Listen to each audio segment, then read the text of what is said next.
भद्रं कर्णेभिः शृणुयाम देवाः भद्रं पश्येमाक्षभिर्यजत्राः स्थिरैरङ्गैस्तुष्टुवागंसस्तनूभिः व्यशेम देवहितं यदायुः स्वस्ति न इन्द्रो वृद्धश्रवाः स्वस्ति न पूषा विश्ववेदाः स्वस्ति नस्तार्क्ष्यो अरिष्टनेमिः स्वस्ति नो बृहस्पतिर्दधातु।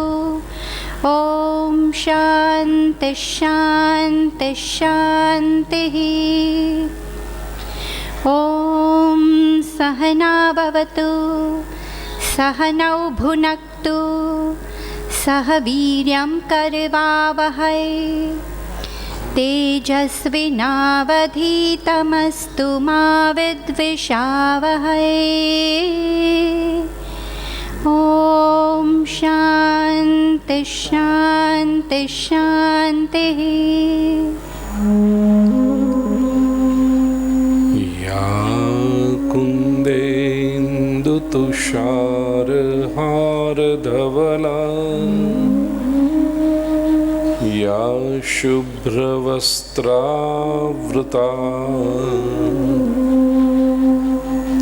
या वीणावरदण्डमण्डितकरा या श्वेतपद्मासना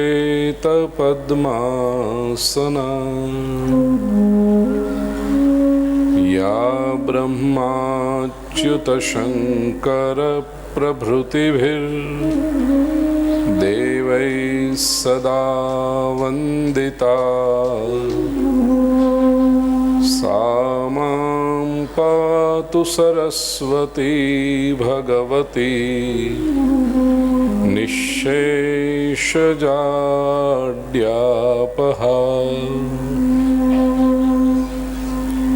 शुक्लां ब्रह्मविचारसारपरमां आद्यां जगद्व्यापिनीं वीणापुस्तकधारिणीमभयदां जाड्यान्धकारापहां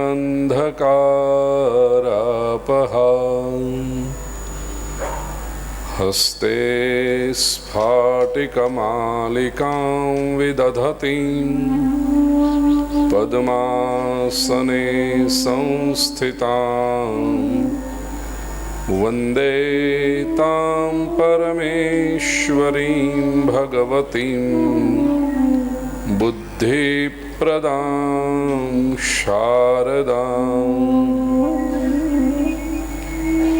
वसुदेवसुतं देवं कंसचाणूरमर्दनं देवकी परमानन्दं कृष्णं वन्दे जगद्गुरुं। गुरुर्ब्रह्मा गुरुर्विष्णुः गुरुर्देवो महेश्वरः गुरुः साक्षात् परब्रह्म तस्मै श्री गुरवे नमः। नारायणं नमस्कृत्य नरं चैव नरोत्तमं देवीं सरस्वतीं व्यासं ततो जयमुदीरयेत्।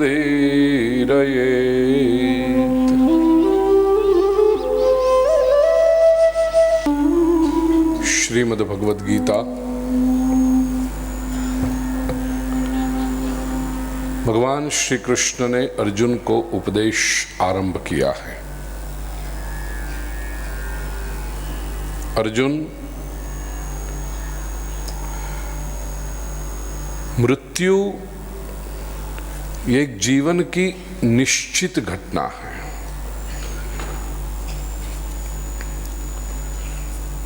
इसे कोई टाल नहीं सकता। और जिसे तुम मृत्यु समझते हो, जिसे तुम शोक करने वाली घटना समझते हो, वो सच पूछो तो शोक करने की घटना है ही नहीं। क्योंकि दृष्टांत के साथ प्रभु ने समझाया, हमने कल देखा दूसरे अध्याय के 22वें श्लोक में, जैसे एक वस्त्र पुराना पड़ जाए और व्यक्ति उस वस्त्र को बदल लेता है, नया वस्त्र पहन लेता है, ठीक वैसे ही जैसे एक शरीर पुराना पड़ जाए तो जीवात्मा उसे बदल लेता है।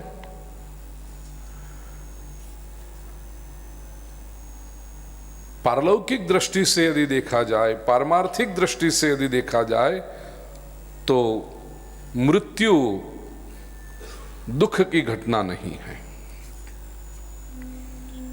यहां तक हमने सोचा और अंत में हमने देखा कि दो बातें अस्तित्व से हमें प्राप्त हुई हैं, इच्छा शक्ति और प्राण शक्ति।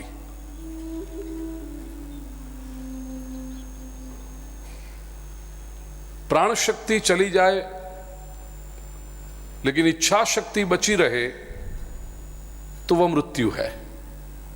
पुनः जन्म होगा ही बची हुई इच्छाओं को पूरी करने के लिए। लेकिन प्राण शक्ति चली जाए, उससे पहले इच्छा शक्ति पूरी हो जाए, तो वह मुक्ति है, जो प्रत्येक मनुष्य का लक्ष्य होना चाहिए। कि अब जो भी समय बचा है केवल आनंद के लिए है। एक विचारक ने इसे बहुत सुंदर दृष्टांत से समझाया है। साइकिल जब चलाते पैडल मारना पड़ता है, यह प्राण शक्ति है, और पता है कि वहां तक पहुंचना है। अब कुछ लोग क्या करते हैं कि साइकिल चलाते चलाते सिग्नल आया तो बिल्कुल सिग्नल के पास पहुंच के ची करके ब्रेक लगाते हैं। अब ये ब्रेक ऐसी है कि इसमें गिर भी सकते हो, घायल भी हो सकते हो। लेकिन विचारवंत व्यक्ति होगा तो क्या करेगा? उसे पता है कि वहां पर सिग्नल आ रहा, खड़ा रहना है, तो 100 मीटर पहले से ही पैडल मारना बंद कर देता है। साइकिल धीरे धीरे धीरे जाकर के वहां अपने आप रुक जाएगी। अधिकतर लोगों का क्या होता है, इच्छाओं का पैडल मारते रहते हैं और मृत्यु आए तो ब्रेक मारकर गिर जाते हैं। शरीर से, जीवन की पटरी से उतरना ही तो हुआ, वो क्या हुआ। और लेकिन समझदार लोगों को पता है कि अब अंत समीप आ रहा है, तो उससे पहले इच्छाएं सिमट लो, कोई इच्छा बचे ही नहीं।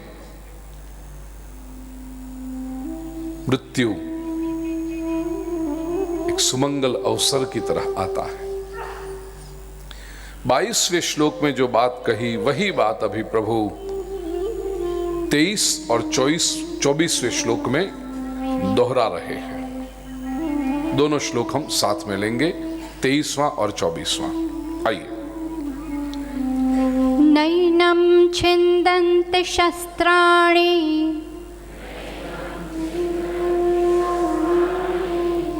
नैनं दहति पावकः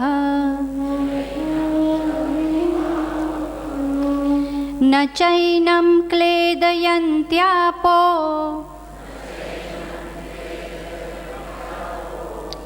न शोषयति मारुतः अच्छेद्योऽयमदाह्योऽयम्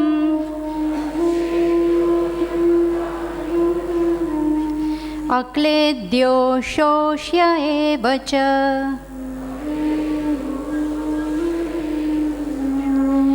नित्यः सर्वगतः स्थाणुः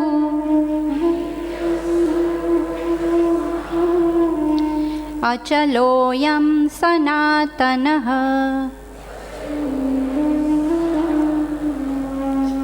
एनम आत्मानम, इस आत्मा को शस्त्राणि न छिंदन्ति, शस्त्र छेद नहीं सकते। इस आत्मा का शस्त्र छेदन नहीं कर सकते, काट नहीं सकते आत्मा को। तो अर्जुन, तुझे लगता है ये शस्त्रों का संपात करने से, युद्ध में लड़ने से तो इन आत्माओं को मारेगा? इन शरीरों, शरीर मरेंगे, आत्मा नहीं मरेंगे, क्योंकि कोई भी शस्त्र आत्मा को काट नहीं सकती। नैनं छिंदन्ति शस्त्राणि नैनं दहति पावकः, अग्नि इस आत्मा को जला नहीं सकती। न चैनम क्लेदयन्त्यापः, पानी इस आत्मा को भिगो नहीं सकता। और न शोषयति मारुतः, मरुत पवन इस आत्मा को सुखा नहीं सकता। इस श्लोक को दो तरह से देखें, एक आध्यात्मिक दृष्टिकोण से और फिर उसमें हमारे लिए दैनंदिन जीवन के लिए क्या संदेश छिपा।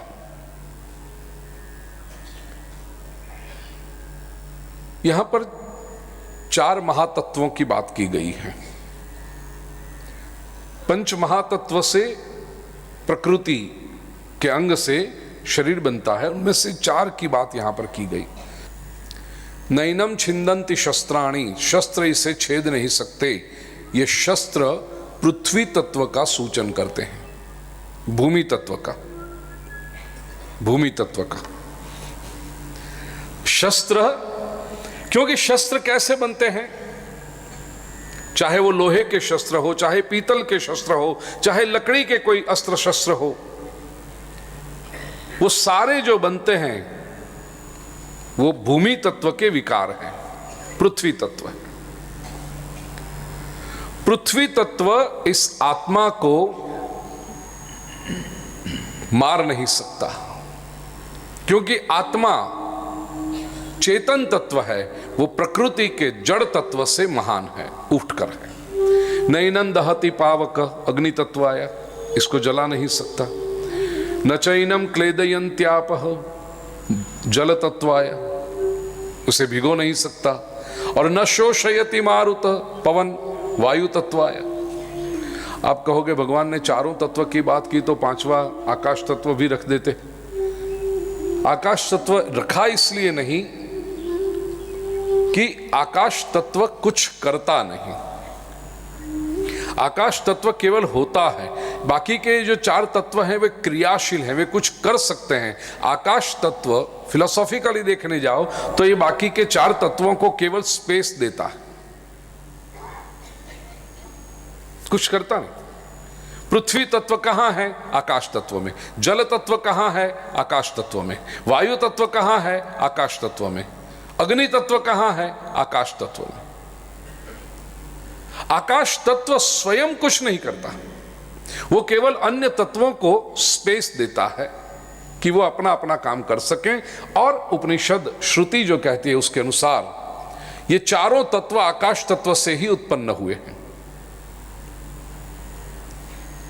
कुछ नहीं कर सकते। चलो ये तो तत्व ज्ञान की बात हुई, खुश हुआ, इतना पता चला। देखो पंच महातत्व को गीता के श्लोक के साथ जोड़ दिया।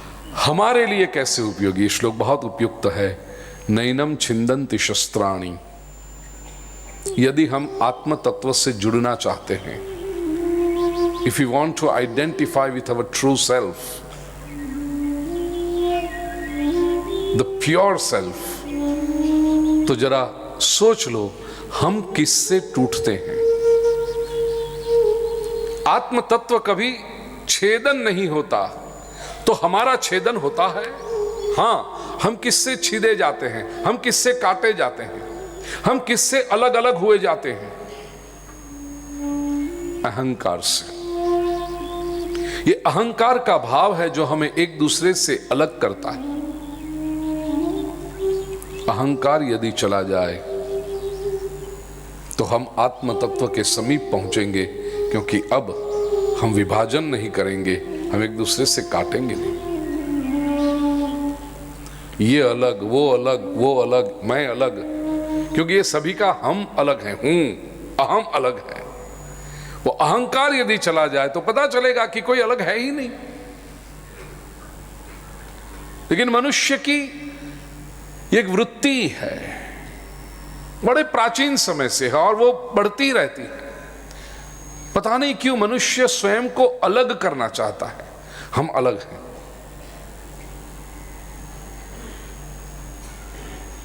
मैंने एक अमेरिकन ऑथर द्वारा लिखी गई एक बड़ी एक्सपेंसिव और बड़ी प्यारी, बड़ी सुंदर कॉफी टेबल बुक देखी। नाम मैं भूल गया हूं, याद करने की आवश्यकता भी मुझे नहीं लगती। बुक अच्छी,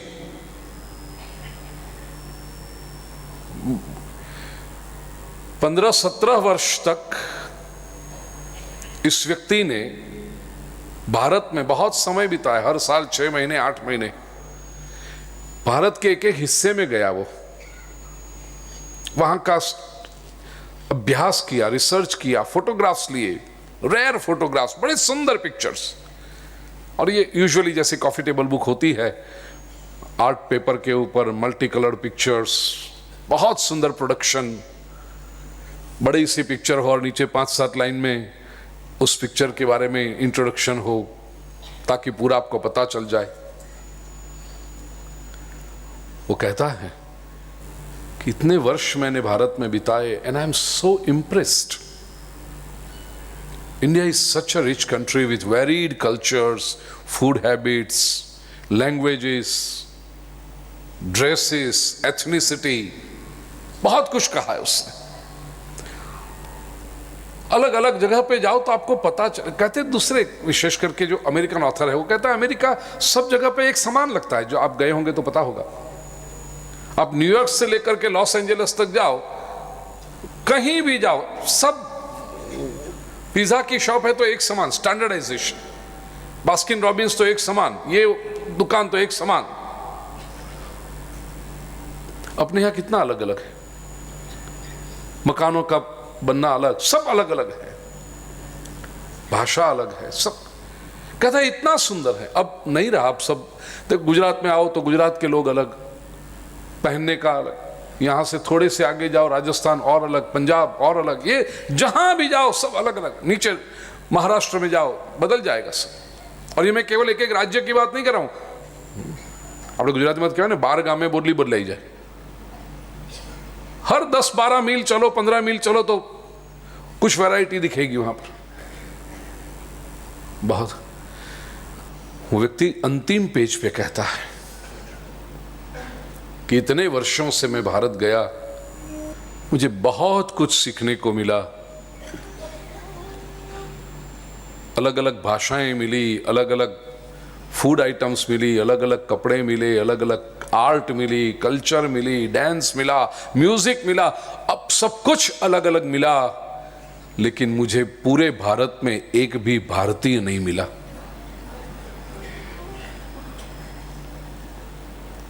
क्या जबरदस्त चांटा मारा है उसने हमें। And he is so true. I did not find a single Indian in the entire India. क्योंकि जहां भी गए, किसी से भी पूछा जाए आप कौन, हम गुजराती, ये राजस्थानी, ये यूपी का, ये बिहारी, ये महाराष्ट्रियन, ये मराठी, ये पंजाबी, ये तमिलियन।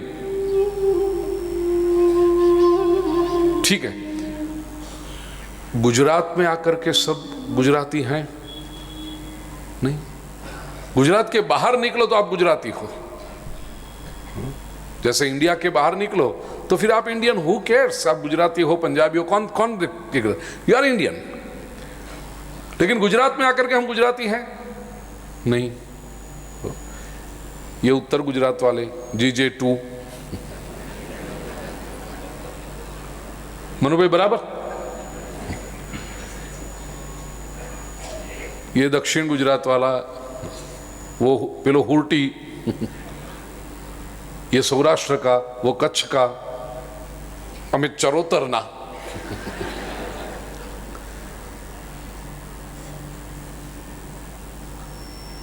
चरोतर में जाके एक मिले, चलो सब इतना तो कहो कि हम सब चरोतर, नहीं, चरोतर में जाओ तो और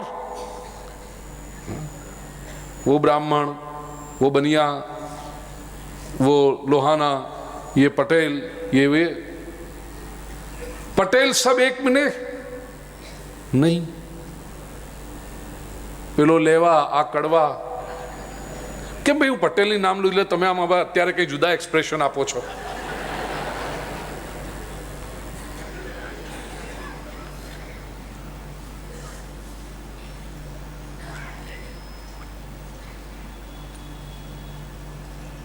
पटेल सब एक नहीं। चरोतर में जाकर के वो ये 6 गाम का, ये 10 गाम का हशे, 6 गामना कोई है चरोतरना 6 गामना होय ज। ये मेरा बहुत गौरव के साथ ये मैं बात कर रहा हूं। दुनिया भर में मैं प्रवचन करूं, कहीं भी, न्यूजीलैंड के क्वींस टाउन से लेकर के अमेरिका में ऊपर एनकरेज तक, एनकरेज सपोजिटली पहला टाउन है नॉर्थ पोल की ओर से, और न्यूजीलैंड का क्वींस टाउन साउथ पोल की ओर, दक्षिण ध्रुव की ओर अंतिम शहर, और दोनों शहरों में मैंने प्रवचन किए हैं। तो अमेरिका के एनकरेज से लेकर के न्यूजीलैंड के क्वींस टाउन तक जाओ, 6 गाम के कोई ना कोई तो मिलेगा ही, और ये बड़े गौरव की बात है। बराबर છે? કોના હાથ ઉપર થયા ત્યાં 2 જણ? हाँ, 6 गाम में जाकर के एक हुए, कहते नहीं हमें धर्मज वाला। ये मैं हमें तोड़ता है भाई। वो सुनहरा दिन कब आए जब हम कह सकें, कोई भी पूछे आप कौन, मैं भारतीय हूं, और उससे सकता हमारी जो आत्मा है, हमारा जो प्योर सेल्फ है, कौन सी लॉ उसे जलाती है? यदि इस अग्नि से हम बच पाए, या तो हमारे भीतर इतनी शक्ति आई कि ये अग्नि हमें जला ना पाए, इसका अर्थ यह हुआ कि हम आत्मा के समीप पहुंचे। हमें क्या जलाता है? चिंता हमें जलाती है। चिंता चिता समानास्ति बिंदु मात्र विशेषता। उपनिषदकारों ने कहा चिंता चिता समान है, फिर कहा नहीं, चिंता तो चिता से भी बढ़कर है, बिंदु मात्र विशेषता। चिता से इसमें और एक बिंदु ज्यादा लगा हुआ है चिंता में, और वो कैसे? चिता मरे हुए व्यक्ति को जलाती है, चिंता जिंदा व्यक्ति को जला देती है। चिंता से जब हम बचें, कैसे बचें? आप कहोगे हाँ इसके बारे में जरा बताओ, ये हमारे वाली है बात। चिंता से कैसे बचें? कुछ सिंपल सजेशंस देता हूं। जितना मैं और आप इसे आचरण में लेते आएंगे, उतना हम चिंता से मुक्त बनते रहेंगे।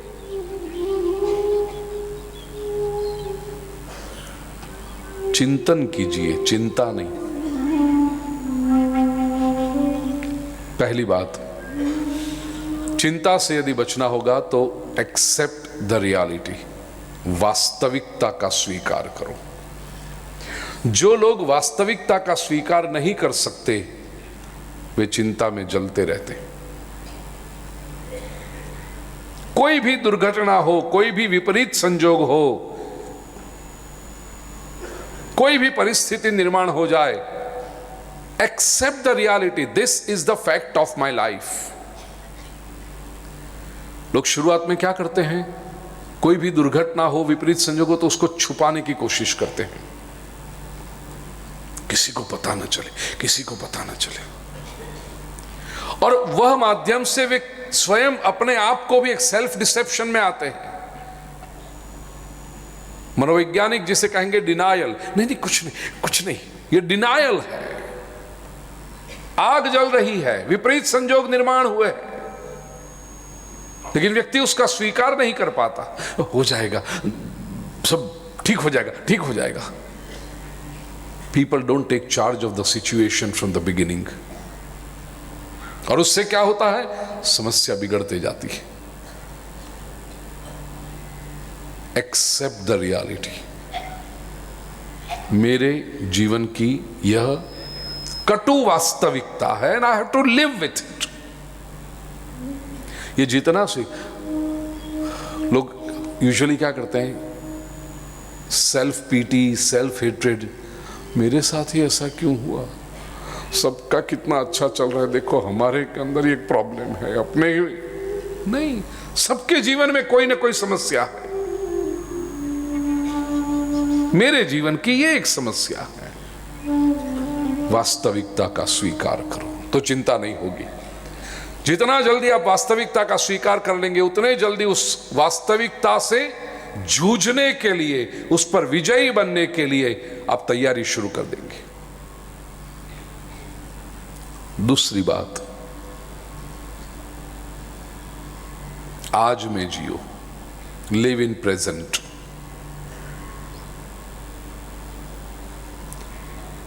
गांधी जी के ऊपर जिसके विचारों का बहुत प्रभाव था, स्वयं गांधी जी ने कबूल किया है ये अपने सत्य के प्रयोग में। रस्किन बहुत बड़े विचारक हुए। वे हमेशा अपने टेबल के ऊपर एक पेपर वेट रखते थे जिसके ऊपर एक ही शब्द लिखा रहता था, टुडे। तो कई लोग पूछते रस्किन से मिलने आती, व्हाट इज दिस? रस्किन कहते, I always live in today.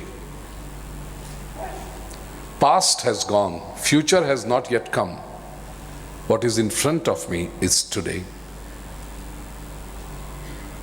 अतीत चला गया है, भविष्य अभी तक आया नहीं है, मेरे पास जो है वो केवल वर्तमान है और मैं उसी का सदुपयोग करता हूं। अब याद रखना, चिंताएं अधिकतर भविष्य की होती है और लोग ज्यादा अतीत की कैसा था सब और अब क्या होगा, ये अतीत और भविष्य की चिंताएं करना, वो तो looking to London talking to Tokyo, और सामने क्या है उसका कोई ध्यान नहीं। वर्तमान में जियो।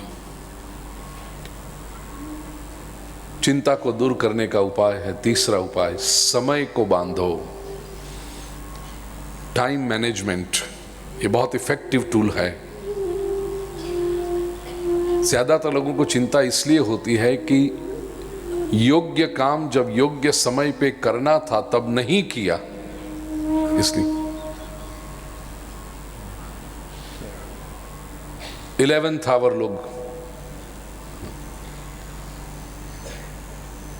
अप्रैल में एग्जाम है, मार्च के अंतिम वीक में ये लड़का अपेक्षित प्रश्न संग्रह, नोट्स, ये वो घूमते हुए ढूंढता है निकलने को, और टेंशन में है। रात के 1:30, 2 बजे तक मम्मी पूछती है, पापा पूछे, बेटा क्या? पापा बहुत टेंशन है एग्जाम का। क्यों? जून से यदि कॉलेज तेरी शुरू हुई, स्कूल शुरू हुई, तो जून से यदि पढ़ने का शुरू करता तो तुझे अप्रैल में टेंशन नहीं होता। लेकिन वर्ष भर तूने समय का सही सदुपयोग नहीं किया, इसलिए अब एन मौके पे टेंशन हो रहा।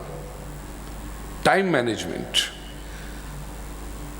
जो लोग प्रसन्न होते हैं, जो लोग सफल होते हैं, वो अपने आप को प्लानिंग करते हैं। ये कार्य मुझे यदि 3 महीने के बाद करना है तो आज से मेरी इसके पीछे तैयारी क्या है,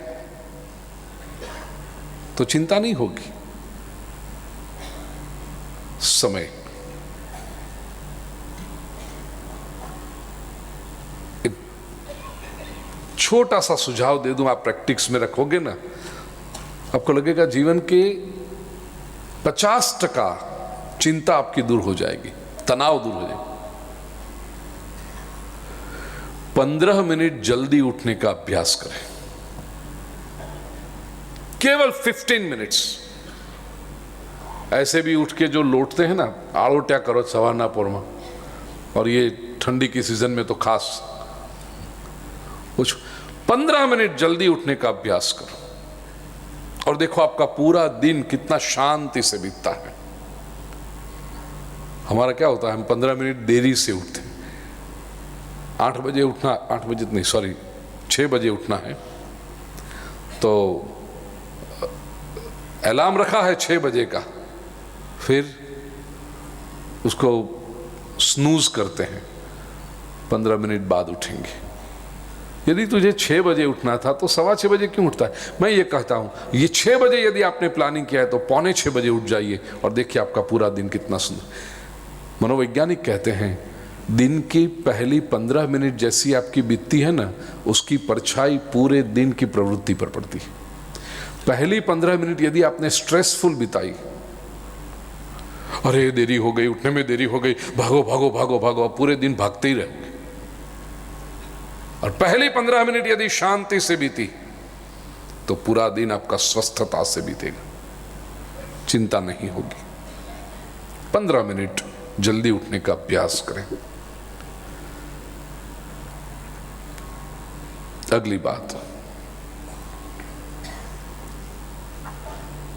true peace of mind comes from accepting the worst. जब भी कोई कार्य की शुरुआत करो तो स्वाभाविक है, हमें सफलता पानी है, श्रेष्ठ रूप से करना है, लेकिन इसमें बुरे से बुरा क्या हो सकता है वो सोचकर उसके लिए उसको फेस करने की तैयारी कर दो। करना अच्छा है, श्रेष्ठ करना है, लेकिन बुरे से बुरा क्या हो सकता है ये सोचो।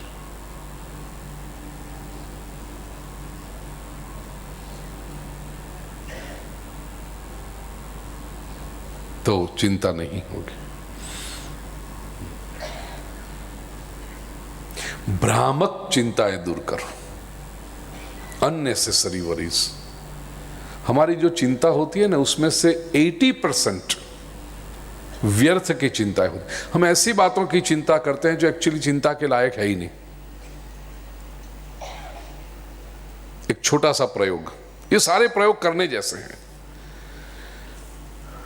नया साल शुरू हुआ है दिवाली के बाद का, डायरी ले आई एक, और डायरी के ऊपर टाइटल दीजिए चिंता की डायरी। जब भी आपको कोई चिंता हो तुरंत उस डायरी में लिख दो, आज के पन्ने में, कि आज 29 नवंबर 2015 शाम के 4:30 बजे हैं और मुझे ये चिंता हो रही है। जब भी कोई चिंता हो लिख दो अंदर। 15 दिन के बाद जरा पीछे के पन्ने पलटना शुरू करो, अब हंसोगे। 15 दिन के पहले मैं इस बात की चिंता कर रहा था, हाँ, चिंता करने जैसा कुछ था ही नहीं। अरे महीने पहले मैं ये चिंता कर रहा था, कितना टेंशन हो गया था उस समय, अभी मौज है। तो जो चिंता नहीं करनी थी अब चली गई। चिंता की डायरी, आपकी 80% चिंताएं कम हो जाएगी। भ्रामक चिंताएं, लोग दूसरों के बातें सुन सुन के चिंताएं करना शुरू कर देते हैं। उनका ऐसा हुआ, अपना भी होगा तो।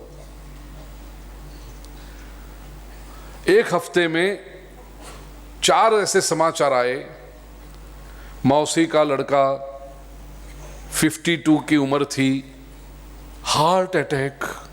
ओ, दूसरे दिन फिर से समाचार आए, पड़ोसी के कोई रिश्तेदार 51 की उम्र थी, हार्ट अटैक। ओ हो। तीसरे समाचार आए, आपके कोई व्यापारी का छोटा भाई 52 वर्ष की उम्र थी, हार्ट अटैक अचानक। ओ हो। अब इसको लगता है मैं भी 52 का हूं, कब आएगा हार्ट अटैक। भ्रामक चिंता, इल्यूजनरी वरीज। ग्रीक माइथोलॉजी में एक बड़ी प्यारी कहानी है। प्लेग आया एथेंस शहर में, एपिडेमिक फैल गया पूरा, फटाफट लोग मरने लगे। तो सेंट ने जाकर के डेविल से पूछा, ये क्यों कर रहे हो तुम? वहां की फिलोसॉफी के अनुसार दो सत्ता हैं, सेंट एंड डेविल। सेंट अच्छा काम करते हैं, डेविल बुरा काम करते हैं। जो भी बुरा काम होता है वो डेविल करता है, अच्छे काम होते हैं वो सेंट करते हैं। हमारे ऐसा ही नहीं, हमारे तो ईशावास्यमिदं सर्वम, जो करता है भगवान करता है। तो हमने दो अलग अलग सत्ताएं नहीं रखी, लेकिन वहां पर है दो अलग सत्ताएं। इतने सारे लोग मरने लगे तो सेंट ने जाकर डेविल से पूछा, भले आदमी क्यों मार रहे हो इतने लोगों को आप एपिडेमिक में, बीमारी फैलाकर? डेविल ने कहा, मुझे पूछो मत, ऊपर से ऑर्डर आया है 3000 लोगों को मारना है। ऊपर से ऑर्डर आया है तो it has to be followed. महीने डेढ़ महीने तक ये प्लेग का एपिडेमिक चला और न्यूज़पेपर में फिगर आया कि एक महीने में प्लेग की वजह से 10,000 लोग मर गए हैं। वो न्यूज़पेपर का कटिंग लेकर के सेंट पहुंचे वापस डेविल के पास, भले आदमी तुझे तो 3000 को मारने का ऑर्डर था, ये 10,000 को क्यों मारा? डेविल कहता है, मुझे बार बार डिस्टर्ब क्यों करते हैं? अरे ये लेकिन देख, तूने कहा था 3000 को मारने का था, 10,000 मर गए हैं। डेविल ने कहा, प्लेग से तो 3000 मरे हैं, बाकी के 7,000 मुझे प्लेग होगा तो इस चिंता में मर गए।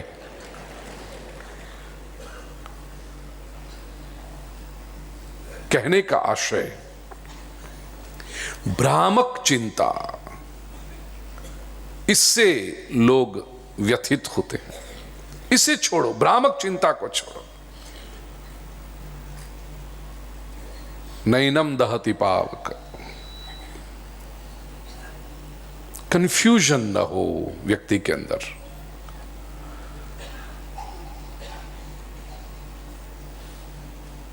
अंतिम बात कहूं,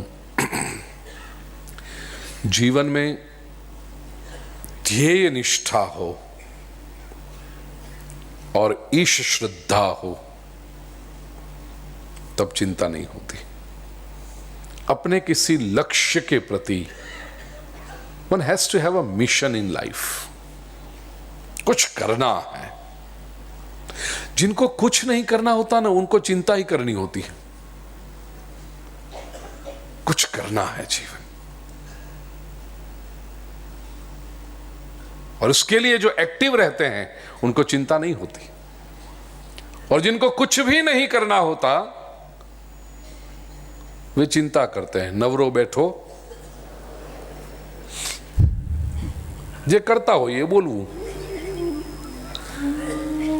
झूले पे बैठा है व्यक्ति, इतवार की दोपहर को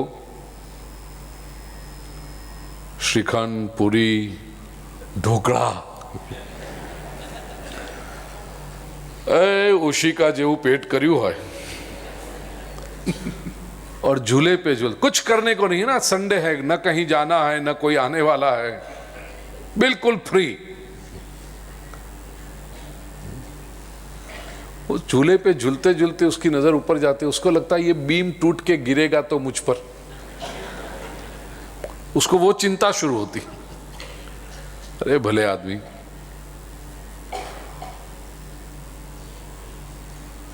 लेकिन जिसके जीवन में ध्येय निष्ठा हो और प्रभु पर विश्वास हो, मेरा प्रभु जो भी करता है सही करता है, तो चिंता नहीं होती उससे।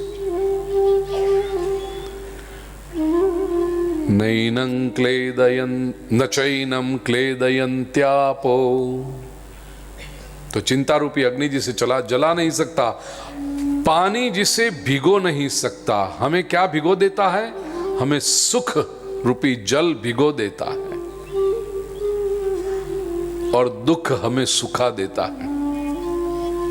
सुख और दुख की चर्चा बहुत डिटेल में हमने कल की है, इसलिए आज भी फिर से उन विकारों के ऊपर मैं जाता नहीं। बात आगे आएगी, थोड़ी करेंगे। तो ये चार बातें, अहंकार से बचें, चिंता से बचें, और सुख और दुख में जो विचलित नहीं होता। यम ही न व्यथयन्त्येते सोमृतत्वाय कल्पते। वो आत्म तत्व के नजदीक जाता है। न शोषयति मारुतः।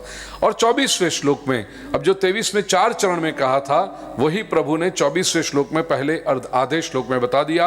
अच्छेद्यो यम अदाह्यो यम अक्लेद्यो शोष्य एवच। अयम आत्मा अच्छेद्य, काटा नहीं जाता, वही तो कहा नैनम छिंदन्ति शस्त्राणि। अदाह्य नैनम दहति पावक, वो जलता नहीं है, कोई जलाया नहीं जाता है। अक्लेद्य, उसे गीला नहीं किया जा सकता, उसे भिगोया नहीं जा सकता। और अशोष्य, सुखाया भी नहीं जा सकता। यह आत्मा कैसा है? नित्य, नित्य है, इटर्नल है, सर्वगतः, ओमनी प्रेजेंट है, सभी के अंदर वो है। और कुछ हो न हो, आत्मा तो है।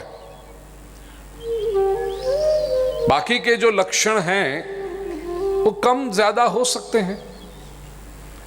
शरीर का सौंदर्य किसी में अधिक है, किसी में कम है। मन की स्थिरता, शांति किसी में अधिक है, किसी में कम है। बुद्धि की मात्रा किसी में अधिक है, किसी में, वो अलग अलग हो सकता है। लेकिन आत्मा सर्वगत है, स्थाणु हूं, स्थिर है आत्मा, और अचल है, सनातनः, आत्मा यहां से शुरू हुई ऐसा नहीं है, सनातन है, पहले से वो है ही, ऐसी आत्मा। 25वां श्लोक ले हम। अव्यक्तोऽयम् चिन्त्योऽयम्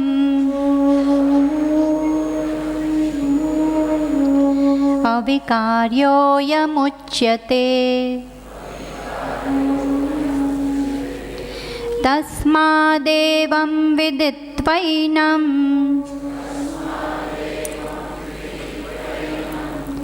नानुशोचितुमर्हसि।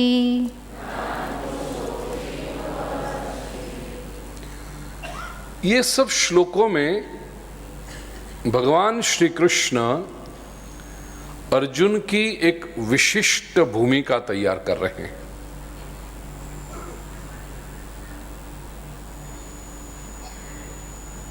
शब्द आपको लगेंगे जैसे सिनोनिम वर्ड्स आ रहे हैं,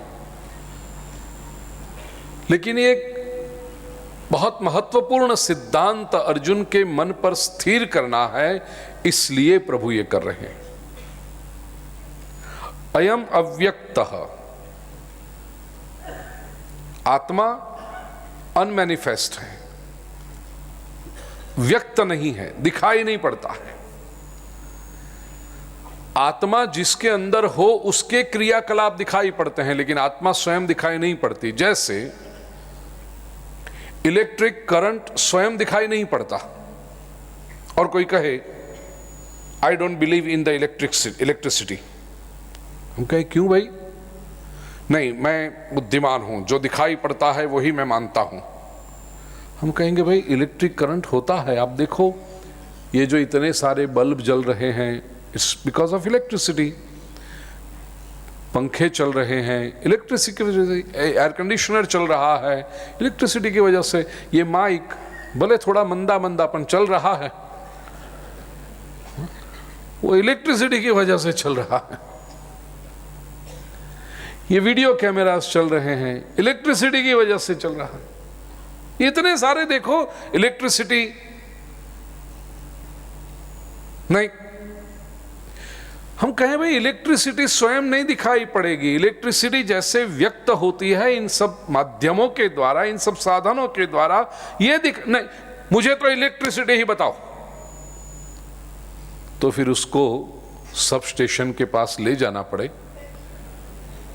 और लाइव वायर खोल के, जिसमें 480 वोल्ट का करंट जा रहा हो, उसको कहना पड़े कि इसको जरा स्पर्श कर ले, फिर पता चलेगा।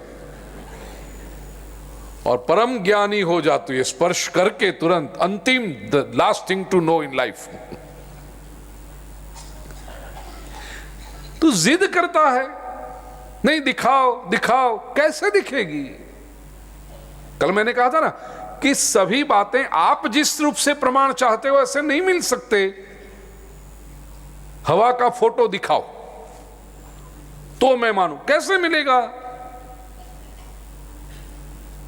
और उसमें जो तुम डिमांड कर रहे हो उसकी मर्यादा नहीं है, तुम्हारी मांगने की मर्यादा है।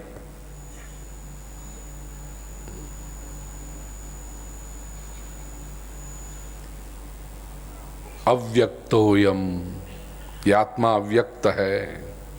अचिंत्योयम, उसका चिंतन भी नहीं हो सकता, अनकॉम्प्रिहेंडिबल, ऐसा है ये आत्मा। चिंतन नहीं हो सकता, इसका अर्थ चिंतन का विषय नहीं है।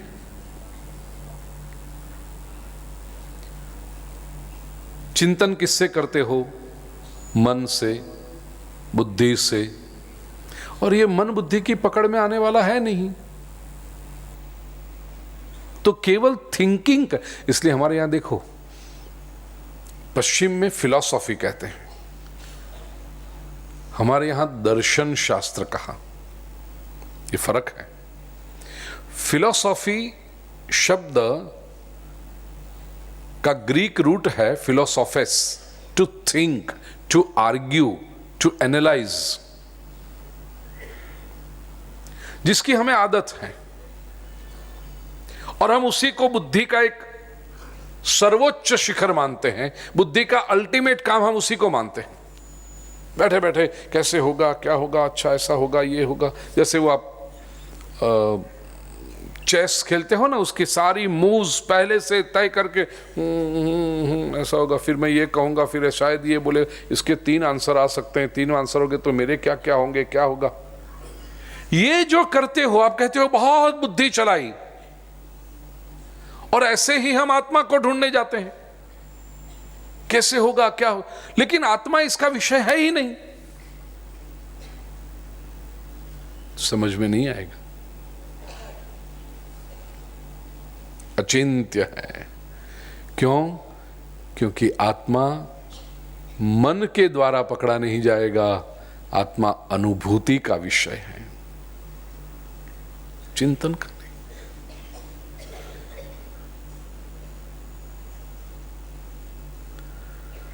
अविकार्यो यमुच्यते, आत्मा हमारी समझ में नहीं आता, हमारे परसेप्शन में नहीं आता।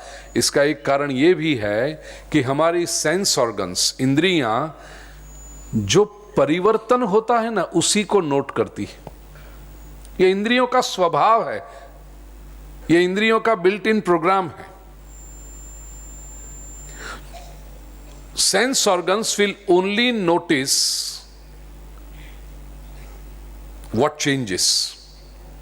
जैसे आजकल ये सर्विलियंस कैमरा आए, लोग घर में, ऑफिस में, ऊपर वाला सब देखता है, लगाते हैं।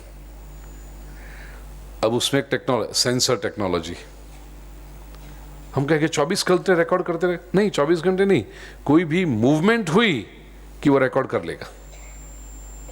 और मूवमेंट नहीं हुई, चलो उस कमरे में कोई है नहीं, सर्विलेंस कैमरा लगा हुआ है, कोई मूवमेंट नहीं है, कुछ हिलता नहीं है, कुछ कोई आता जाता नहीं है, तो बंद कर देगा, वो आपका डेटा बचाएगा उतना। और जैसे ही मूवमेंट हुई तुरंत रिकॉर्डिंग शुरू कर देगा। ये जो टेक्नोलॉजी है ना, वो ह्यूमन सेंस ऑर्गन्स में भगवान ने पता नहीं कितने लाखों वर्षों से फिट करके रखी है ये टेक्नोलॉजी। इंद्रियां क्या देखती हैं? जहां पर कुछ परिवर्तन हुआ, इंद्रिय वो देखती है, इंद्रिय वहां आकर्षित होती है, इंद्रिय उसको रजिस्टर करती है।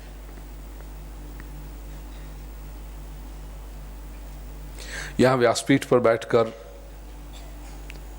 मैं कुछ बोल रहा हूं तो कुछ परिवर्तन हो रहा है, प्रतिक्षण कुछ नए नए नए नए शब्द यहां से प्रकट हो रहे हैं। तो आप 3 घंटे तक आपका ध्यान कैसे क्लासरूम की तरह पिन ड्रॉप साइलेंस से आप सुन रहे हो। लेकिन जैसे अपने 3 घंटे का विशाल निशाल कैडिला फार्मास्यूटिकल की विशाल निशाल 3 घंटे के बाद जब पूरी हो और प्रार्थना मैं करूं, अब आपको पता है कि कुछ व्यासपीठ पर से बोले जाने वाला है नहीं, मैं यहां बैठा भी रहूंगा, आप लोगों के चलो अब कल आएंगे।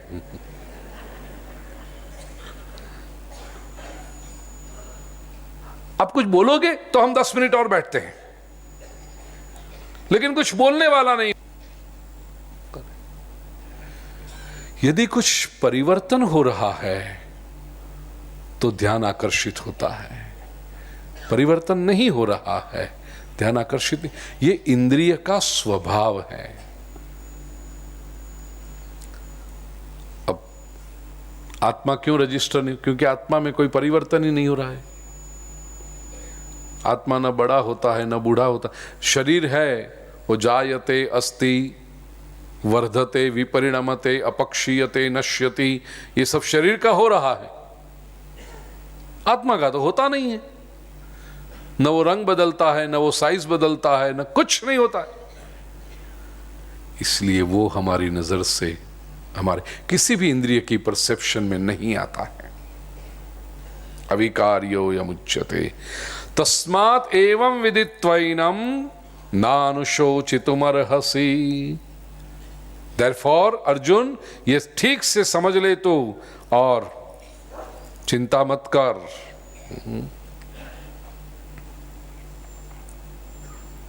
26वां श्लोक। अथ चैनं नित्यजातं नित्यं वा मन्यसे मृतम् तथापि त्वं महाबाहो नैवं शोचितुमर्हसि।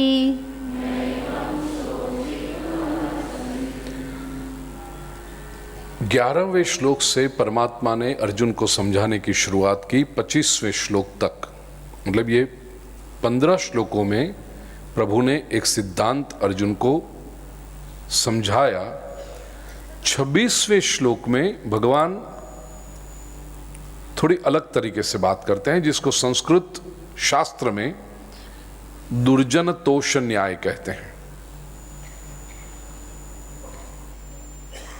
ये 26वां श्लोक सिद्धांत नहीं है।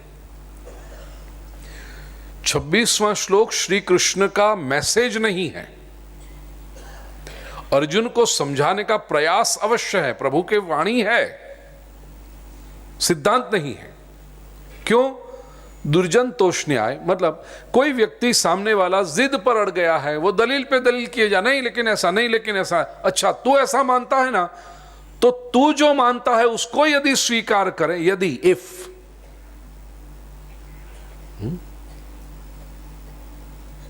Presuming what you are saying is true but not accepting it, तो भी मैं जो कह रहा हूं वो सही है।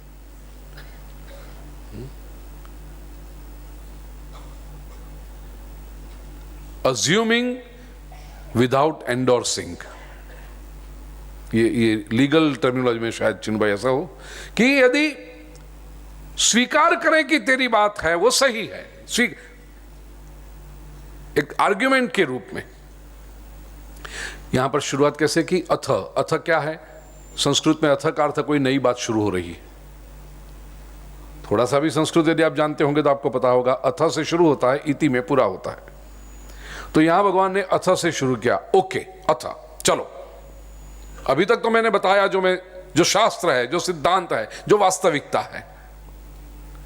अथ च और भी ऐसे समझ ले,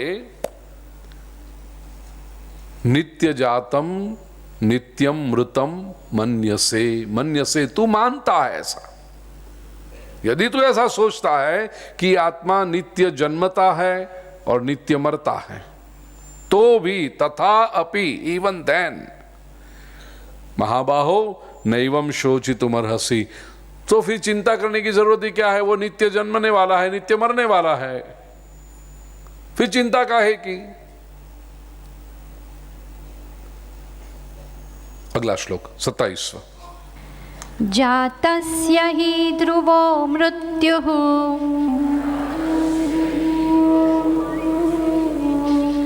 ध्रुवं जन्म मृतस्य च तस्माद् परिहार्येऽर्थे न त्वं शोचितुमर्हसि। थोड़ा सा आपका ध्यान मैं खींच लूं। शैला बहन ने बहुत स्पष्ट बोला, तीसरा चरण तस्माद परिहार्येर्थे, वो द अक्षर सही से बोलो पूरा। और आपने तस्माद परिहार्येर्थे नहीं, द अधूरा नहीं है, तस्माद परिहार्येर्थे, क्योंकि संस्कृत व्याकरण से तस्मात अपरिहार्य, त का हलंत त और अ ये दोनों मिलकर द होता है संधि में। तस्माद परिहार्येर्थे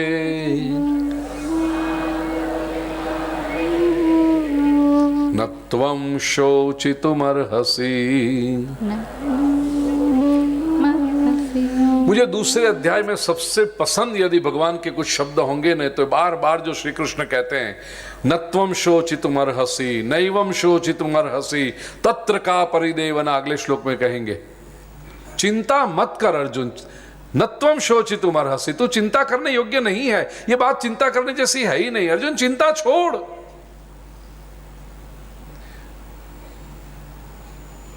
दूसरे अध्याय के शुरुआत के प्रकरण मतलब 30वें श्लोक तक, 11वें श्लोक से लेकर 30वें श्लोक तक जो 20 श्लोक हैं, उनमें यदि हमें बाकी के सिद्धांत तो याद रखेंगे ही और कुछ न रखें, केवल इतना भी याद रख ले न त्वं शोचितुमर्हसि, और घर में एक दूसरे को दिन में 10 बार कहते रहे,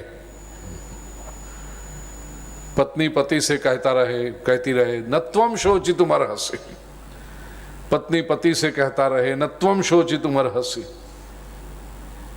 चिंता मत कर। अंग्रेजी में तो कहते हो ना डोंट वरी, डोंट वरी। न त्वं शोचितुमर्हसि, कि वो वट पड़े हम।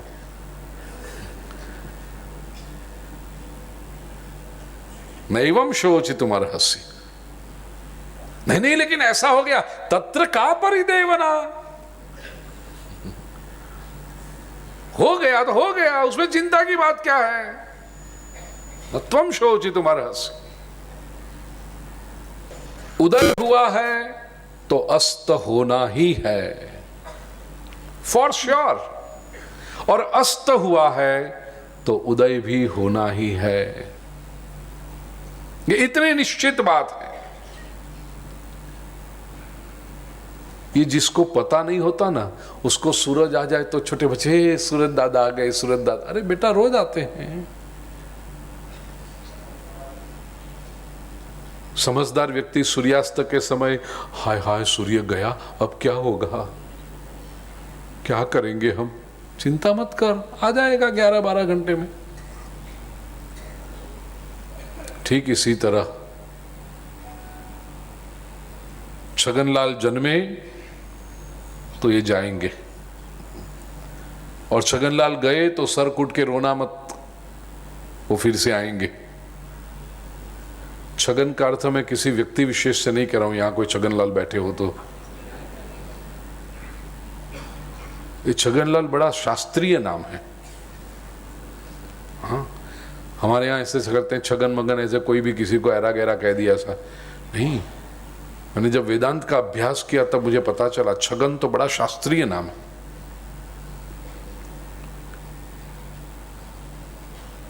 छ गुण छगन, और ये 6 गुण कौन से जिसमें हो वे सब छगन। वेदांत कहता है जीव मात्र में षड गुण होते हैं, षड 6 गुण, जायते अस्ति वर्धते। जायते पहला जन्म होता है, ये पहला गुण। और जैसे ही जन्म हुआ दूसरा गुण अस्ति, ये है, पॉइंट करके आप बता सकते हो इदम। फिर वर्धते, वो बड़ा होता है, 7.5 पाउंड का था वो धीरे धीरे धीरे धीरे 170 पाउंड का हो जाता है, वर्धते। फिर विपरिणामते, उसमें चेंजेस आना शुरू हो जाते हैं, मूछें उगती है, मसल उसके बनते हैं, विपरिणामते। पुरुष हो या स्त्री हो, कोई भी जीवात्मा उसमें, मतलब स्त्रियों को मूछें नहीं आती। विपरिणामते, फिर अपक्षीयते, डिटीरियोरेशन शुरू होता है। अब बाल सफेद होने लगते हैं, बाल गिरने लगते हैं, आंखों पे चश्मे आ जाते हैं, कान में हैं। अपक्षीयते, चमड़ी पर झुर्रियां शुरू हो जाती हैं। अपक्षीयते, एक कवि ने बहुत सुंदर कहा है, मैं जब छोटा था ना तो माँ बहुत बड़ी लगती थी, अब मैं बड़ा हो गया हूं तो माँ छोटी हो गई है। बालक जब छोटा होता है तो ओहो माम तो एंडलेस लगती है ना, फिर जब बेटा बड़ा हो जाता है, हट्टा कट्टा 25-27 साल का, और माँ उस समय अदर साइड ऑफ द 50 की ओर जा रही है, तो धीरे धीरे उसका कद छोटा होते जाता। अपक्षीयते, और अंत में नश्यति। बोलो, सब जितने भी जीवात्मा हैं ये साइकिल से जाते हैं कि नहीं, ये षड गुण से, तो ये 6 गुण सब में हैं।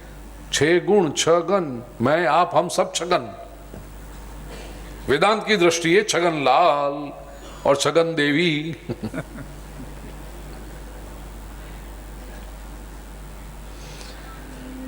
जिसका जन्म हुआ उसकी मृत्यु होगी ही, ये अपरिहार्य है, इनएविटेबल है, अपरिहार्य, अनचेंजेबल। न त्वं शोचितुमर्हसि। बुद्ध एक बार अपने शिष्यों के साथ बैठे थे, प्रश्न पूछा। रोज तो ऐसा होता था कि शिष्य प्रश्न पूछते, बुद्ध उत्तर देते। आज बुद्ध ने कहा मैं एक प्रश्न पूछना चाहता हूं। जी तथागत, क्या है आपका प्रश्न? पूछा, What is the cause of death? मृत्यु का कारण क्या है? तो सब शिष्यों ने हाथ ऊपर करके उत्तर देना शुरू कर दिया। एक शिष्य कहता है मृत्यु का कारण है वृद्धावस्था, दूसरा कहता है मृत्यु का कारण है रोग बीमारी, तीसरा कहता है मृत्यु का कारण है बैर, युद्ध होता है, शत्रुता, ये मृत्यु का कारण है। सबने अलग अलग अलग कारण दिए। चौथे ने कहा मृत्यु का कारण है अकस्मात। बुद्ध ने कहा ये सारे जो कारण आप बता रहे हो वे कॉन्ट्रीब्यूटरी रीजंस हैं, मृत्यु का मुख्य कारण है जन्म। यदि जन्म ही न होता तो वृद्धावस्था किसे आती? यदि जन्म ही न होता तो रोग किसे लगता? यदि जन्म ही न होता तो बैर किससे करते? यदि जन्म ही न होता तो अकस्मात कैसे होता?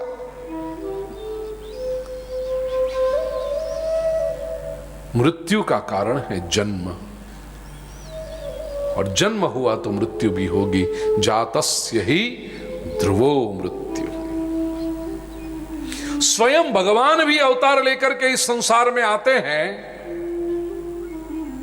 उन्हें भी अपना शरीर छोड़कर जाना पड़ता है लीला संवरण के समय। मनुष्य को हमेशा से एक ऐसी महत्वाकांक्षा रही है कि मैं रहूं, और चूंकि उसका एसोसिएशन मैं का शरीर के साथ है, किसी न किसी रूप में उसने शरीर को संभाल के रखने का प्रयास किया।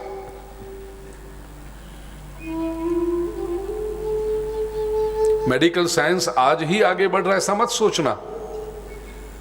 अतीत में भी ऐसा हुआ था। दानवों के गुरु जो शुक्राचार्य हुए, he was a brilliant man। कई विषयों में उसकी माहिर थे, वो एक्सपर्टीज थी उनकी। ट्रिगोनोमेट्री का शुरुआत शुक्राचार्य ने की, ज्योमेट्री की शुरुआत शुक्राचार्य ने की। आयुर्वेद में भी शुक्राचार्य का इतना बड़ा संशोधन था, वे कायाकल्प करने तक पहुंच गए थे।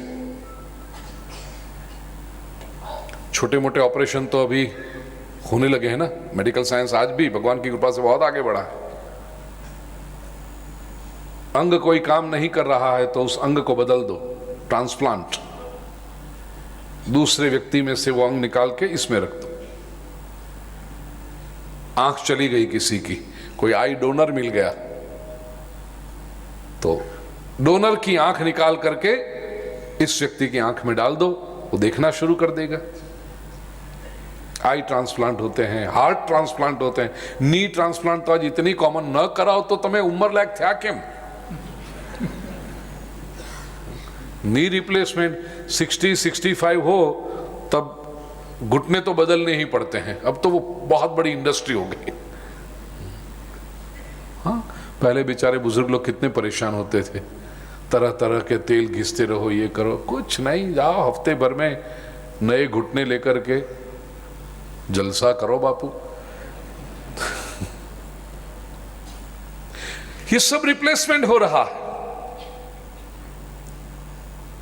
शुक्राचार्य उस स्थिति पे पहुंचे थे कि ऐसा भी हो सकता है एक व्यक्ति के जीव को रिप्लेस करके दूसरे में लगाया जा सकता है।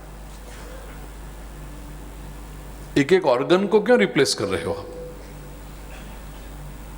फिर ऐसा ही करो ना, आत्मा तो अमर है। नया कोई बॉडी मिल जाए या वो ही बॉडी मिल जाए, आत्मा को करके लगा दो इसके अंदर। Your life begins in a new body. तो ये जो इन्होंने किया था संशोधन, या तो वही शरीर को लंबी आयु तक जिलाया जा सकता है। संशोधन हमारे इजिप्ट के जो पिरामिड्स है ना, वो इस कॉन्सेप्ट पे बने। समय की मर्यादा है, मैं उधर जाना नहीं, रिसर्च वर्क है पूरा। शुक्राचार्य वहां गए थे। हमारे भारतीय ग्रंथों में वर्णन मिलता है, पुराणों में,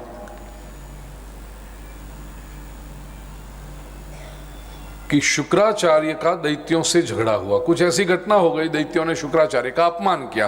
अब इतने महापुरुष, इतने ज्ञानी विद्वान, जहां उनका अपमान होगा वहां तो रहेंगे नहीं। आव नहीं, आदर नहीं, नई नैनों में ने साधु वहां न रहिए, भले कंचन बरसे में। शुक्राचार्य दैत्यों को छोड़ के चले गए।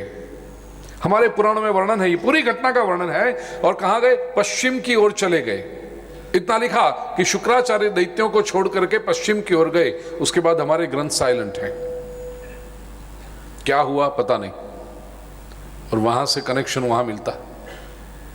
इजिप्ट के जो प्राचीन स्क्रिप्चर है, बहुत बड़ी प्राचीन संस्कृति है वो, उनके स्क्रिप्चर में मिलता है कि पूरब की ओर से एक आया, बड़ा ज्ञानी था, उसने हमें बहुत कुछ सिखाया।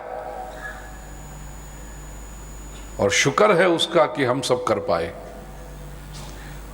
थैंक यू के लिए, धन्यवाद के लिए शब्द ही अरबी, फारसी, ये सब भाषा में बना शुक्र। शुक्र है। कुछ भी काम, अरे प्रॉब्लम, कोई चिंता मत करो, शुक्र है ना, शुक्र है, शुक्र कर देंगे, हो जाएगा, शुक्र है ना। तो भाषा में हो, शुक्र है, बस शुक्र है, शुक्र है। ये पूरे पिरामिड्स, जिसके अंदर बॉडी को ममीफाई करके रखना, मसाला भर, ये शरीर टिके। क्योंकि जब ऐसी टेक्नोलॉजी आएगी कि आत्मा को फिर से उस शरीर में रखा जा सकता है, तो शरीर होगा तो हम जिएंगे ना। और इतनी समृद्धि, इतनी संपत्ति वो राजाओं के पास थी, कर सकते थे। पिरामिड शेप भी इसलिए रखा कि वो एनर्जी उसमें बची रहे। आजकल पिरामिड के ऊपर भी बहुत संशोधन हो रहा है, वो एनर्जी बची रहे। और एक्चुअली साइंटिस्ट जब ये मम्मीज देखते हैं कहते हैं 5-5 हजार वर्ष हो गए और बॉडी ऐसी की वैसी है। ये कौन से केमिकल्स इन्होंने यूज किए? ये तो मनुष्य की मृत्यु हो 4-6 घंटे में तो बास आना शुरू हो जाता। हजारों वर्षों तक बॉडी संभाल के रखी है, डिकम्पोज नहीं हुई बॉडी। शुक्र है। कहने का आशय, मनुष्य की अभिलाषा रही कि वो जीवित रहे। हमारे वेदों ने कहा शरीर से आसक्ति मत रखो, तुम जीवित हो ही, तुम अमर हो ही, आत्मा ये तुम्हारा स्वरूप है, उसके साथ एसोसिएट हो जाओ। संसार की सारी चीजें परिवर्तनशील है, इसलिए प्रतिक्षण अपने रूप को छोड़ रही है, बदल रही है, जबकि आत्मा अपरिवर्तनशील। तो रूप को जो छोड़ रही है, रूप बदल रही है, वो मृत्यु ही तो हुई। एक रूप मर गया, दूसरा रूप आ गया, दूसरा रूप मर गया, बालक मर गया, युवान आ गया, युवान मर गया, प्रौढ़ आ गया, प्रौढ़ मर गया, वृद्ध आ गया। ये रूप बदलना है। तस्मात् अपरिहार्य थे, ये अपरिहार्य है। तत्वम शोचितुम अर्हसि। अर्जुन, इसके बारे में तू शोक मत कर। 28वां श्लोक। अव्यक्तादीनि भूतानि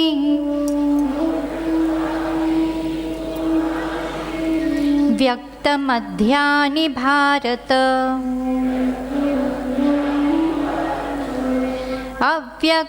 अव्यक्तनिधनान्येव तत्र का परिदेवना।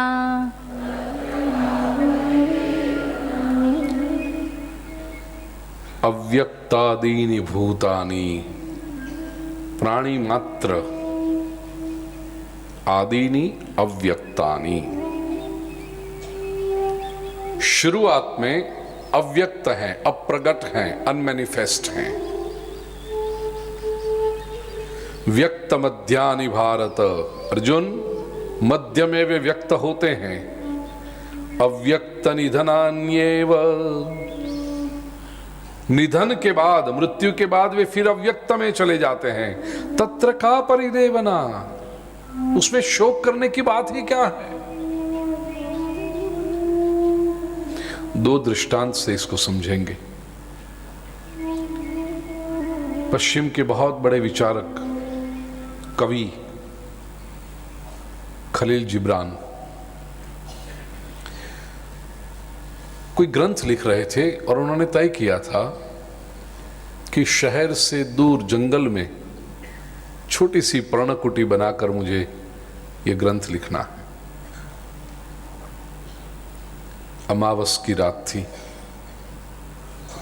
दिए के प्रकाश में देर रात के समय खलील जिब्रान लिख रहे थे ग्रंथ। अमावस की रात थी, इसलिए बाहर बिल्कुल पिच ब्लैक, अंधेरा। लिखते हुए खलील जिब्रान ने कुछ पक्षी के परों की आवाज सुनी, पांख फफड़वानो आवाज। ध्यान गया उनका। झोपड़ी थी छोटी सी, उसमें एक ही तो दरवाजा होता है, कोई खिड़कियां, क्रॉस वेंटिलेशन सब झोपड़ी में नहीं होता। छोटा सा जो दरवाजा था, उसमें से एक पक्षी आया, ईगल, समड़ी थी। छोटी सी झोपड़ी में एक जगह पे बैठा, 5-7 मिनट हुई, वहां पर उसको ठीक नहीं लगा, पर फड़फड़ा के वो दूसरी जगह बैठा, तीसरी जगह बैठा, और वापस पर फड़फड़ा के जैसे दरवाजे से आया था, उसी दरवाजे से वो पक्षी बाहर निकल गया। ये पूरी घटना जो खलील जिब्रान ने देखी, मैंने सोचा यही तो मनुष्य का जीवन है। बाहर एक विराट अंधकार है, अव्यक्त है, अनमैनिफेस्ट। ये पंछी वहां से आया, झोपड़ी में थोड़ा सा उजाला है, प्रकाश है, वहां पर बैठा। 3-4 जगह बदली, यहां ठीक नहीं लगा वहां बैठा, वहां नहीं ठीक लगा वहां बैठा, और पुनः जिस विराट अंधेरे से आया था उसी विराट अव्यक्त में वो वापस चला गया। अव्यक्तादीनि भूतानि, बीच में झोपड़ी में वो दिए की लौ के प्रकाश में थोड़ी सी दिखाई पड़ा कि हाँ ये है पंछी।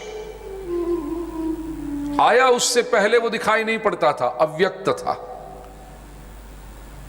झोपड़ी में जब तक सामने रहा तब तक थोड़ी क्षण के लिए दिखाई पड़ा, और जब निकल गया बाहर फिर वो अंधेरे में चला गया, अब वो वापस दिखाई नहीं पड़ता। याद रखना, दिखाई नहीं पड़ता था तब भी वो पंछी तो था। झोपड़ी में सामने दिखाई पड़ता है तब तो है ही, और ये झोपड़ी से बाहर निकल गया, अब फिर से दिखाई नहीं पड़ता है, लेकिन पंछी है। केवल हमें नहीं दिखाई पड़ता है इसलिए कह देना कि पंछी नहीं है, ये स्टेटमेंट सही नहीं होगा।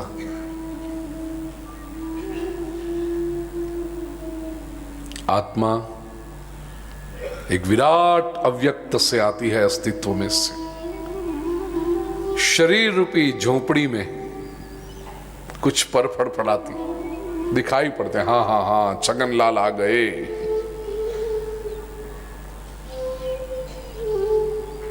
इधर बैठे, छोटे से गांव में जन्म हुआ, 10-12 साल हुए, छगनलाल ने पर फड़फड़ाए, अहमदाबाद में आ गए,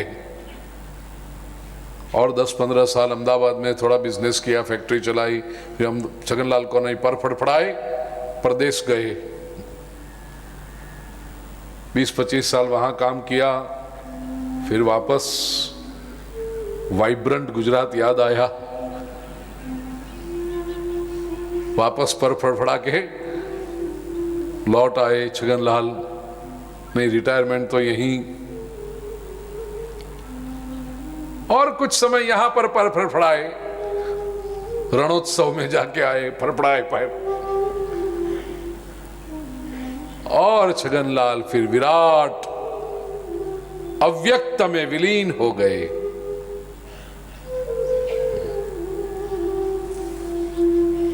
छगनलाल तो है, झोपड़ी में दिखाई नहीं पड़ते, और झोपड़ी खाली हो गई तो फिर खाली झोपड़ी को क्यों रखना। और आसपास के लोग कहते हैं भी खाली झोपड़ी है, अब तो छगनलाल इसमें रहते नहीं है, चलो राम बोलो भाई। ये झोपड़ी छगनलाल है,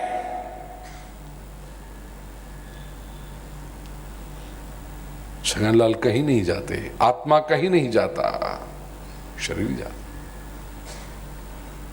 तत्र का परिदेवना, तो फिर इसमें चिंता कैसी।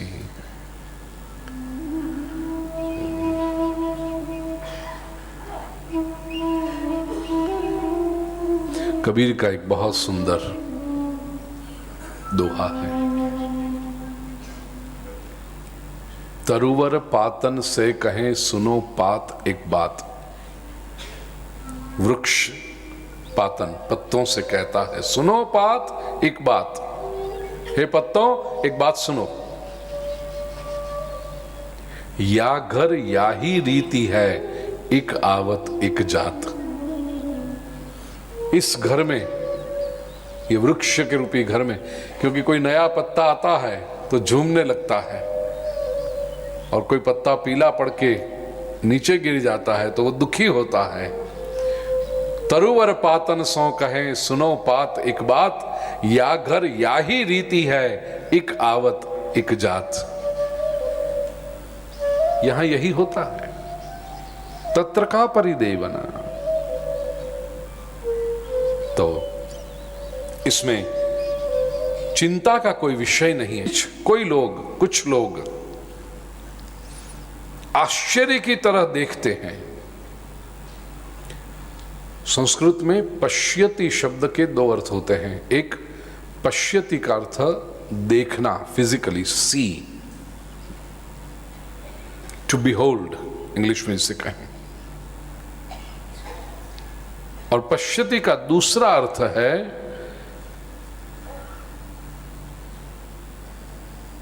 अनुभव करना, स्वयं को जानना। इंग्लिश में भी है ना, एक है आई सी यू, मैं देख रहा हूं आपको कि आपने व्हाइट कपड़े पहने, आई सी यू, वो एक शब्द है, तो फिजिकल आंख का। और दूसरा जब कोई बात कर, ओ आई सी, ओ आई सी, वो पश्य कौन सा है? हाँ, मैं समझा। आप जो कह रहे हो वो बात मुझे, बस उसमें केवल सी का अर्थ आंखों से देखा नहीं, मैं समझ, ओ आई सी। संस्कृत में भी यह है, दो कोई भी जो देखना है, सी पश्य, वो दो तरह का होता है, एक फिजिकली देखना और दूसरा समझना। यहां पर ये दोनों अर्थों से आश्चर्यवत पश्यति कश्चिदेनम, एनम कश्चित आश्चर्यवत पश्यति, इस आत्मा को कश्चित कोई आश्चर्य की तरह देखता है, समझता है। देखिए, फिजिकल जो देखना है उसमें तीन बातें हैं, वेदांत कहता है दृष्टा, दृश्य और दर्शन। दृष्टा देखने वाला चाहिए, दृश्य जो देखना है वो चाहिए, ऑब्जेक्ट चाहिए, और दर्शन देखने की जो क्रिया है वो चाहिए। ये त्रिपुटी होती है। लेकिन आत्मा का जो पश्य है, आत्मा का जो अनुभव है, उसमें ये त्रिपुटी उपस्थित नहीं होती।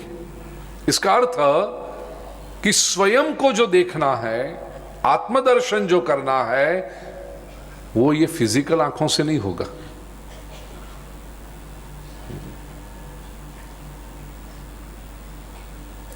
छोटे थे ना, वो बाल मंदिर में ऐसे पंक्तियां कुछ आती थी, नानी मारी आंख ए ज्योति कांक कांक ए तो केवी गजब जेवी वात छे। आऊ जातुं ने? हाँ, ये इतनी छोटी सी आंख क्या क्या कुछ देखती है, कितना कुछ देखती है। बड़ी गजब की, बड़ी आश्चर्य की बात है। ये आंख लाखों मील दूर सूर्य को देख सकती है, लेकिन ये आंख अपने आप को देख सकती है। स्वयं को देखने के लिए तो आंख को इंट्रोस्पेक्ट करना पड़ेगा, भीतर उतरना पड़ेगा। पश्यति, तो वो करण मतलब साधन की अपेक्षा नहीं, करण सापेक्ष नहीं है। भीतर का जो दर्शन है, वो स्वयं का जो ज्ञान है, आत्मक ज्ञान है, वो इंद्रिय जन्य नहीं है, वो इंद्रिय से नहीं होगा। इसीलिए वो आश्चर्य है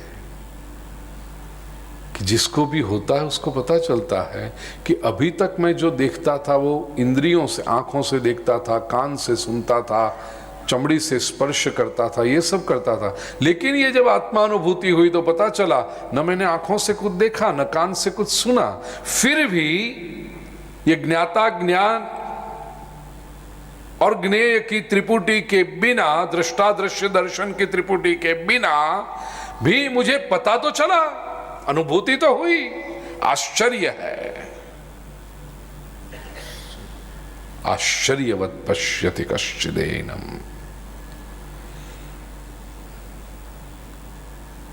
अंधेरे में, अब बाहर के कमरे में बैठे हैं, अंदर का कमरा में बंद है, अंधेरा है, और वहां से कोई चीज लानी है, तो आप क्या कर जाओ? उस कमरे में जाने से पहले लाइट चालू कर दोगे, तो प्रकाश, आपकी आंख साबुत होनी चाहिए।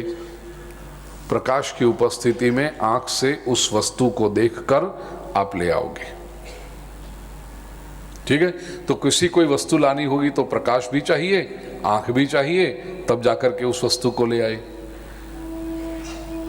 लेकिन कहीं पर कोई दीप जल रहा हो और उस छोटे से दिए को लाना हो, कहोगे जरा टॉर्च लाओ, मैं दिए को ढूंढूं। दिए का अपना प्रकाश है, उसके लिए कोई बाहरी प्रकाश की जरूरत नहीं है। ठीक इसी तरह श्रीमद् भागवत के प्रथम स्कंद के प्रथम अध्याय में जो शब्द प्रयोग किया गया है वो मैं करूं, स्वराट। आत्मा का अपना प्रकाश है, तो उसको ढूंढ के जाने के लिए दूसरे कोई बाहरी प्रकाश की आवश्यकता नहीं है। कोई प्रयास की जरूरत नहीं है। इंद्रिय पुरुषार्थ की, इंद्रियों से के द्वारा किया जाना जो प्रकाश है वो जरूरत नहीं है, और दिखाई पड़ता है। यह आश्चर्य है। आश्चर्यवद वदति तथैव चान्यः। कुछ अन्य लोग आत्मा का आश्चर्य की तरह वर्णन करते हैं, लाइक अ मार्वल वर्णन करते हैं। क्यों आश्चर्य है? क्योंकि उन्हें भी पता है कि आत्मा का वर्णन हो नहीं सकता है। कोशिश करते रहो, करते रहो, आत्मा का वर्णन हो नहीं सकता, शब्दों से नहीं किया जा सकता। क्यों नहीं किया जा सकता? क्योंकि माध्यम बदल जाता है, द मीडियम चेंजेस, इसलिए नहीं हो सकता। श्री रामचरितमानस में बड़ी सुंदर घटना है, बड़ी प्रसिद्ध भी घटना है। अमराई में, आम्रकुंज में राम और लक्ष्मण पुष्प चुनने के लिए गए हैं ऋषि विश्वामित्र के लिए, और सीता जी वहां पर पार्वती जी की पूजा, गौरी की पूजा करने के लिए आई हैं अपनी अष्टसखियन के साथ। सीता की एक सहेली राम जी का दर्शन कर लेती है और दौड़ी हुई जाती है सीता जी से, जाकर कहती है, अरे सीता, गौरी का पूजन बाद में कर, पहले उस राजकुमार को देख ले। और सखियां पूछती हैं, अच्छा कैसा है, कैसा दिखता है वो? रामचंद्र जी के सौंदर्य का वर्णन क्या करें। सखी ने बहुत सुंदर कहा, वो वर्णन मैं कर नहीं पाऊंगी। क्यों? गिरा अनयन नयन बिनुबानी। जिन आंखों ने उस राजकुमार के दर्शन किए हैं, रूप को देखा है, उस आंखों के पास गिरा नहीं है, वाणी नहीं है। और जिस वाणी से मैं उसका वर्णन करने जा रही हूं, आप लोग जो पूछते हो बताओ कैसा है, वाणी से मैं बताऊं, लेकिन वाणी कैसे वर्णन करेगी? वाणी ने तो उसको देखा नहीं है। गिरा अनयन नयन बिनुबानी। और ऐसी अनुभूतियां सार्वत्रिक होती है, यूनिवर्सल होती है। किसी सूफी शायर ने उर्दू में कहा, जुबां बेनजर और नजर बेजुबां है। जो जुबां से वर्णन करना है उसने तो उसको देखा नहीं, तो जुबां क्या वर्णन करेगी? और जिस नजर ने उसे देखा है, नजर के पास जुबान नहीं है, क्या बोलेगी नजर?